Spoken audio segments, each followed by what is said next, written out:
আজকে এসএসসি নিয়ে একটি বিরাট আপডেট চলে আসে এই মুহূর্তে। এসএসসি আজকে সুপ্রিম কোর্টে যে চাকরি বাতিল মামলা, সেই চাকরি বাতিল মামলায় 2025 সালে যে এসএলএসটি নিয়োগ, সেই এসএলএসটি নিয়োগের যে বিজ্ঞপ্তি, সেই বিজ্ঞপ্তিকে চ্যালেঞ্জ করে সুপ্রিম কোর্টে আর মামলা হয়। তো আজকে মামলায় কি কি আপডেট এলো সেটা এই মুহূর্তে জানাবো আপনার। তার আগে বলি, যারা এখনো চ্যানেল সাবস্ক্রাইব করেন অবশ্যই সাবস্ক্রাইব করে রাখুন।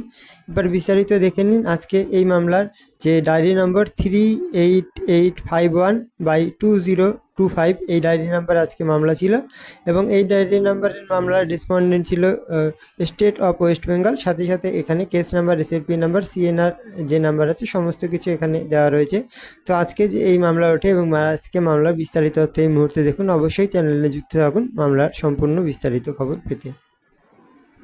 স্কুল সার্ভিস কমিশনের যে এসএসসির আজকে নতুন যে নিয়োগ বিধি, সেই বিধিকে চ্যালেঞ্জ করে সুপ্রিম কোর্টে যে মামলা হয়েছিল, সেই মামলা কিন্তু খারিজ হয়ে যায় এবং খারিজ করে দেয় শীর্ষ আদালত।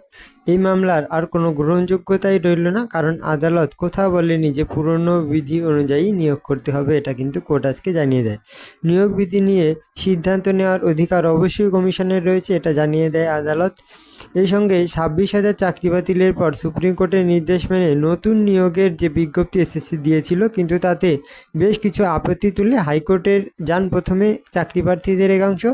তারপর যে ওয়েটিং লিস্ট আছে, সেখানে প্রার্থীরাও সেখানে ছিলেন। সাথে সাথে হাইকোর্টের বিচারপতি সৌমেন সেন ও বিচারপতি স্মিতা দাসের যে ডিভিশন বেঞ্চ, সেই বেঞ্চ থেকে কিন্তু এটা জানিয়ে দেয় যে সমস্ত যে মামলা, সেই মামলা খারিজ করে দেয়। আদালত জানিয়েছে এসএসসির বিজ্ঞপ্তিতে হস্তক্ষেপ করবে না আদালত। এটা সত্য যে কমিশন এবং পর্ষদ উভয়ই বর্তমানে অচল অবস্থার জন্য দায়ী, কিন্তু তার জন্য কিন্তু এই যে 10 নম্বর এক্সপিরিয়েন্সের নাম্বার, এটাও কিন্তু তখনই দিয়ে দিতে বলে এবং সেখানে কোনো বাধার মুখে কিন্তু হাইকোর্টে পড়ে না। কিন্তু এই মামলা দ্রুত সুপ্রিম কোর্টে চলে যায় তারপর। এবং এই মামলা আজকে সুপ্রিম কোর্টে যখন ওঠে, তখন এখানে দেখতে পাচ্ছেন বিচারপতি সঞ্জয় কুমার এবং বিচারপতি সতীশ শর্মার ডিভিশন বেঞ্চে সোমবার এই মামলা শুনানি হয়েছে। মামলাকারীদের উদ্দেশ্যে তখন বিচারপতি বললেন, আপনারা কারা, যোগ্য না অযোগ্য? অযোগ্যদের তো বার করে দেওয়া হয়েছে। তারপর তার আরও মন্তব্য যে কোথাও বললিনি যে আগের বিধিমতো যে আছে সেই বিধি মেনে নিয়োগ প্রক্রিয়া সম্পন্ন করতে হবে। আমাদের রায় দেখুন, আমরা বলেছি নতুন নিয়োগ প্রক্রিয়া শুরু করতে, কোনো বিধির কথা বলা হয়নি।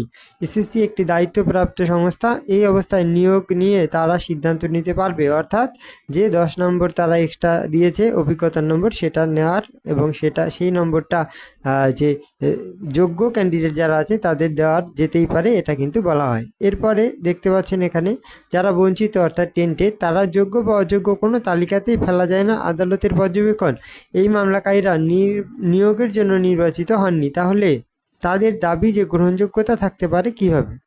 উল্লেখ্য, 2024 সালে সুপ্রিম কোর্টের যে তৎকালীন বিচারপতি সঞ্জীব খান্নার বেঞ্চ 2016 সালে এসএসসি প্যানেল বাতিলের কিন্তু নির্দেশ দিয়েছিল। তার ফলে 25,735 জন শিক্ষক এবং অশিক্ষক কর্মী চাকরি বাতিল হয়ে যায়। ওই বেঞ্চে প্রধান বিচারপতি ছিলেন বর্তমান যে বিচারপতি, সেই বিচারপতি কুমারও ছিলেন। সোমবার এই সংক্রান্ত মামলায় তার বক্তব্য, আদালত বিবেচনা করেই রায় দেয়।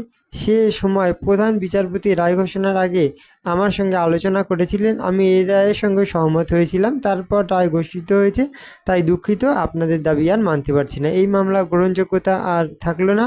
বঞ্চিত যে চাকরি প্রার্থী, সেই চাকরি প্রার্থীদের তরফে মামলার আজকে লড়েছিলেন বিচারপতি দের যে মূল বেঞ্চটা আছে অর্থাৎ ডিভিশন বেঞ্চ, সেই ডিভিশন বেঞ্চে আইনজীবী বিকাশ রঞ্জন ভট্টাচার্য এবং ফিরদৌস শামীম, এবং এসএসসির তরফে আজকে আইনজীবী ছিলেন কপিল সিব্বল এবং কল্যাণ বন্দ্যোপাধ্যায়।